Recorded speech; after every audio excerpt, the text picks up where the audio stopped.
آیا ارزش خریدش رو داشت میکروفون مانو؟ امروز اینجاییم که تست و بررسیش کنیم با هم. تا آخر ویدیو با من همراه باشید. سلام، امیدوارم که هر جا هستین حال دلتون مثل چشماتون خوشگل باشه. امروز اینجاییم با یک ویدیو خیلی خوب. امروز از سر کار برگشتم و دیدم که بسته مورد علاقم که بعد از چند مدتی دنبالش بودم پست آورده در خونه و لایکاتون، کامنتاتون بهم انرژی مثبت میده. ما رو حمایت کنید. سعی میکنم که روز به روز ویدیوهای بهتری ارائه بدم و ویدیوهای قشنگتری و خدمت نگاه خوشگلتون تقدیم کنم. دوستتان. بریم ادامه کار رو وقت دست ندیم. خب دوستان، این میکروفون مانو مدل PD200X یک مدل داینامیک هست که من در تاریخ مهر ماه 1403 خریداری کردم به قیمت 3,327,000 تومان با 220,000 تومان تخفیف. و این فقط پول بادی این میکروفونه. در کنارش یک پایه بازویی هم برای نصب کردن روی میز جداگونه خریدم. بعضی میکروفون ها که توی بازار وجود دارن به همراه متعلقات و پایه در بازار وجود دارن که تو جعبهشون هم پاپ فیلتره و هم پایه. حالا چون من وکیوم جعبه رو موقعی که تحویل گرفتم از پست باز کردم، ولی خب متعلقات رو دست ندادم. دفترچه راهنماشه که خیلی مطالعات مفیدی داره و کاتالوگ خوبیه. و بعد این مهره تبدیل 3/8 اینچ به 5/8 برای اتصال شاکمان به پایه رو مشاهده میکنید. و این رطوبتگیر جعبه است. یک کابل خیلی بلند و جنس خوب که از نوع تایپ C از دو سر و یک سرش هم تبدیل داره به USB برای اتصال به کیس کامپیوتر و لپتاپتون. و همینطور میتونید مستقیم به گوشی اندروید که تایپ C داره متصلش کنید. در حین فیلم برداری مستقیم به گوشی وصل بشه.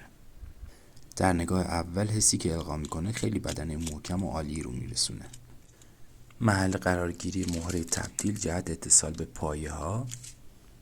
علاوه بر استفاده از کابل تایپ C میتونید از کابل XLR صدا اگر کارت صدا دارید استفاده کنید و کیفیت خیلی مطلوب تری رو به دست بیارید. گین تنظیم درجه صدا برای مانیتورینگ و خود میکروفون روی میکروفون قرار داره. همینطور دکمه میوت در بالاتر اون قرار داره. میکروفون دارای یک شاکماند با کیفیت برای قرارگیری روی پایه جهت دفع ضربات و لرزش‌ها هنگام ضبط پادکست، برنامه و استریم و حالا تولید محتوای دیگه که داریم یک صدای با کیفیت و جذابی بهتون ارائه بده. امیدوارم که تا اینجا خسته نشده باشید و با من همراه باشید تا الانش. خیلی پر انرژی ادامه میدیم برای کار و واقعا ذوقشو دارم. خیلی خوشحالم بچه‌ها. و نمیدونید بعد از مدت‌های زیاد من یک میکروفون آشغالی رو خریده بودم بزنین کمترین قیمتی کف بازار از دیجیکالا پیدا کردم. بعد گفتم داغ بودم دیگه، فکر می‌کردم راحت. صدای اینو اول گوش کنیم. 1 2 3 میکروفون آشغال کف بازار رو الان دارین تست صداشو میشنوید و امیدوارم که همیشه دنبال چیزای ارزون مثل من نباشید. گاهی وقتا آدم از این اشتباهات میکنه. خب ولی الان واقعا ذوقشو دارم. بعد از کلی گشتن، کلی نگاه کردن ویدیوهای مختلف بررسی و آنباکس و اینا، بالاخره من تصمیم گرفتم که این مانو رو تهیه کنم. و این فیلتر روشه، اینم که خود کپسولیشه. اگر ببینید اینه. و نورهای RGB خیلی قشنگی داره.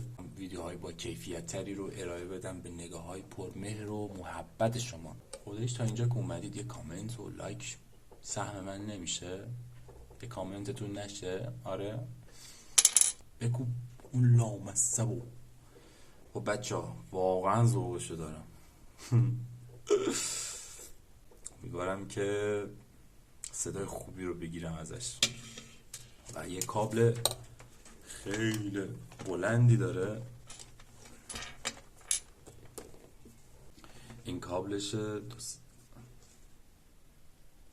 دوست مستقیم به گوشیتون وصل کنید و اینم که به این ورش وصل میشه اینجوری. با گوشی فیلم میگیرم راحت تره که برام به گوشی اتصال پیدا کنه. بذارید من اینو به گوشی متصل کنم.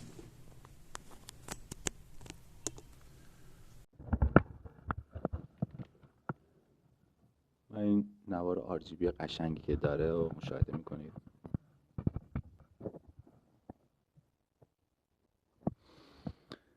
خب سلام مجدد خدمت شما دوستان عزیز. صدای من الان میکروفون مانو PD200X میشنوید و هنوز هدفون ندارم. بعد برم یه هندزفری پیدا کنم که صدا رو مانیتور کنم، بشنوم و ببینم چگونه است. امیدوارم شما که الان دارین زودتر میشنوید صدا خوب باشه. واقعا دوست دارم که صدا خیلی خفن باشه. بذارید من برم هندزفریمو بردارم بیام. بعد شما هندزفریمو بردم، بذارید نصبش کنم.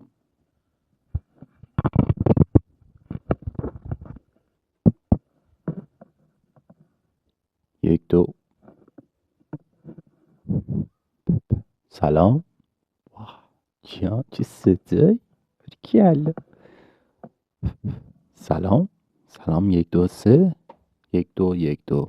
حتما با هدفون یا هندزفری گوش بدید تا متوجه متفاوت شدن این صدا بشید و خیلی خوبه حاجی. واقعا راضیم. انتخاب واقعا قشنگیه. خدا رو شکر. گینش رو ببندیم کلا.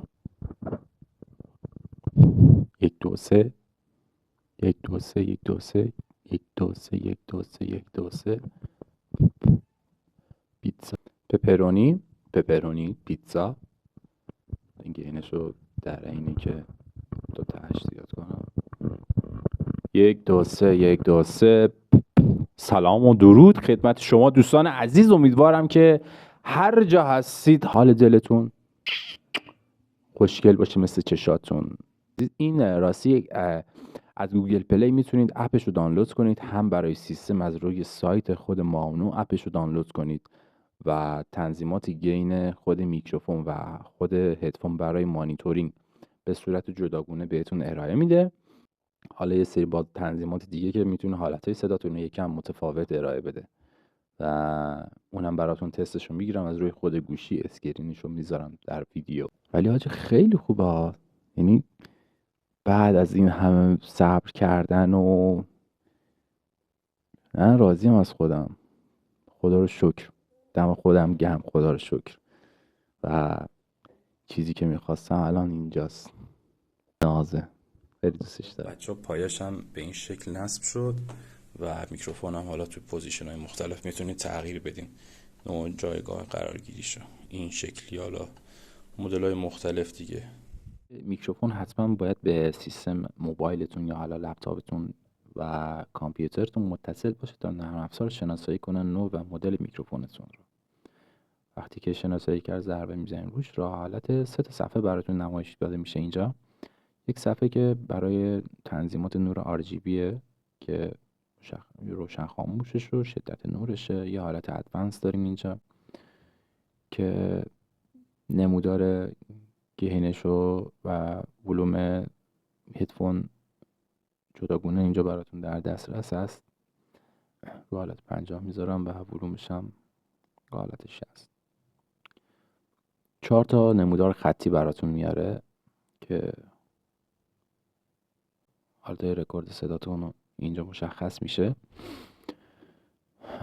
اینجا هم تا -80 و تا -40 دسیبل براتون در دسترس قرار میگیره و من راجع به این دوتا نمودار و این اطلاعی ندارم. تفاوتی هم احساس نکردم توی همین چند دقیقه که تستش کردم، ولی فقط تو حالت استاندارد که با بریم. بذاریم من اینو کمتر کنم تا آزاردهنده نباشه براتون. اینجا یک آن آف داریم برینگ صدا و 4 تا گزینه براتون میاره. حالت دیپ صدا، یکم صدا عمیق‌تر و تو پرتر میشه و حالت اورجینال و نچرال و لگاسی داره براتون. حالت دیپ که بریم با اگر با هندزفری یا هدفون گوش کنید خیلی تاثیرش بیشتره و تفاوتش رو بهتر حس میکنید. بذارید من یک متن مشابه رو دو هر حالت بخونم تا تفاوتش رو بهتر حس کنید. گاهی وقتها فکر می کردم که هرچه بزرگتر می شوم نیازی به دوست خیالی ندارم. کرنشاه را تا پایان کلاس اول دیگر ندیدم. یک روز که به کتابخانه رفته بودم در مورد این موضوع تحقیق کردم. معلوم شد که یک نفر قبلا در مورد کودکان و دوستهای خیالیشان بررسی هایی کرده است. خب بریم رو حالت اورجینال. گاهی وقتا فکر می کردم هرچه بزرگتر می شوم نیازی به دوست خیالی ندارم. کرنشاه را تا پایان کلاس اول دیگر ندیدم. یک روز که به کتابخانه رفته بودم در این مورد تحقیق کردم. معلوم شد که یک نفر قبلا در مورد کودکان و دوستهای خیالیشان بررسی هایی کرده است. خب بریم رو حالت نچرال. گاهی وقتا فکر می کردم که هرچه بزرگتر می شوم نیازی به دوست خیالی ندارم. کرنشاه را تا پایان کلاس اول دیگر ندیدم. یک روز که به کتابخانه رفته بودم در مورد این موضوع تحقیق کردم. معلوم شد که یک نفر قبلا در مورد کودکان و دوستهای خیالیشان بررسی های کرده است. بریم رو حالت لگسی. گاهی وقتا فکر می کردم که هرچه بزرگتر می شوم نیازی به دوست خیالی ندارم. کرنشاه را تا پایان کلاس اول دیگر ندیدم. یک روز که به کتابخانه رفته بودم در مورد این موضوع تحقیق کردم. معلوم شد که یک نفر قبلا در مورد کودکان و دوستهای خیالیشان بررسی هایی کرده است. اینم از این موضوع. امیدوارم که تست و بررسیش تا اینجا مثمر ثمر واقع باشه. خب ولی در کل بخوام توضیح بدم براتون نتیجه راضی کننده است برام و خوشحالم از انتخابی که کردم. خیلی میکروفون خوشگلیه. حالا رنگ سفیدش هم داشتن توی سایت ها که نگاه میکردم، ولی خب من تنها میتونستم موجودی این بود دیگه، من فقط همینو تونستم تهیه کنم. حالا اینم قشنگه دیگه، شیک و جذاب، مرتب و تمیز و نمیدونم حالا نیاز به پاپ فیلتر داره یا نه. ولی خب بخوام از نزدیک صحبت کنم احتمالاً و این داستانا بزنه دیگه، یکم اون تیزی صدا.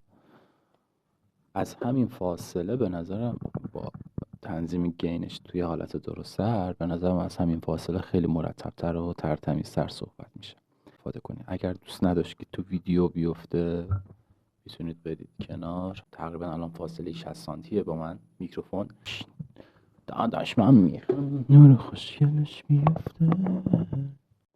خب دوستان عزیز، خیلی خوشحالم که تا اینجا با من اگر همراه بودید لطف کردید و لایک کامنت یادتون نره. اگر نقد و پیشنهادی دارین حتما بنویسید برام در کامنت ها. متشکرم که تا اینجا با من همراه بودید و خدا نگهدارتون. مرسی که وقت گذاشتید.